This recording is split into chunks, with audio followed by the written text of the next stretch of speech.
le début de la crise ukrainienne, le prix du blé ne continue d'augmenter. C'est pourquoi les autorités sénégalaises ont décidé de subventionner les meuniers jusqu'au mois de juillet prochain. La question qu'on se pose aujourd'hui est de savoir qu'est-ce qui va se passer au-delà de cette date. Le pain est un produit de grande consommation au Sénégal. C'est ce qu'a compris les autorités en subventionnant le prix du blé. Aujourd'hui, l'État a mis en place, disons, un fonds de compensation qui est logé au niveau donc, du ministère du Commerce. Ce fonds déjà est alimenté à hauteur de 2 milliards.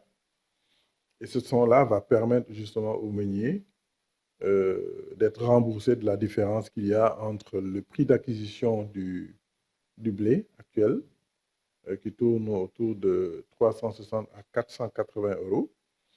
Et donc, cette différence-là va être tout simplement prise en charge par l'État. Donc, c'est ça qui explique que le consommateur sénégalais ne ressent pas du tout l'augmentation en fait, du cours du blé. On pense que le marché va se stabiliser. Si ce n'est pas le cas, je suppose que l'État peut tout simplement continuer à mettre en place ce système. À défaut, ce sera la vérité des prix. Mais d'ici quelques mois, cette situation risque d'être insoutenable pour l'État du Sénégal. Le premier impact, il est relatif au pétrole en réalité, le pétrole. Parce que vous savez, nos pays sont extrêmement dépendants du pétrole.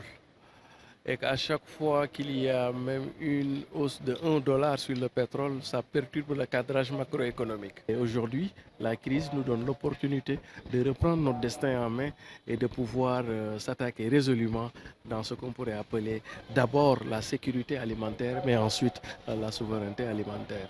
Mais aujourd'hui, l'État va être tellement sollicité avec la hausse du prix du pétrole. L'État va être tellement sollicité par ses investissements. L'État va être tellement sollicité à telle enseigne que l'État ne pourra plus faire face à la subvention des produits. Et ce qui fait que c'est la réalité des prix. Le secteur de la boulangerie au Sénégal rencontre d'énormes difficultés. Les acteurs prédisent une hausse des prix, voire la rareté du pain.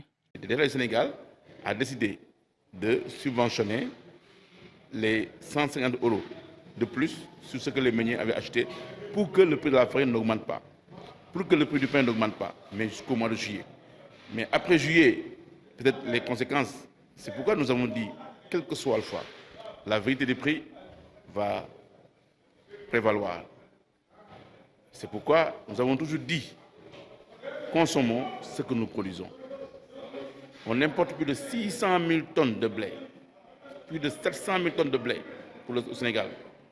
Imaginons aujourd'hui qu'on bloque les 100 000 tonnes de blé en importation, qu'on le remplace par les céréales locales. Le Sénégal a d'énormes potentialités dans le secteur, en témoigne la place que le pays a occupée lors de la Coupe du monde de la boulangerie remportée par la Chine.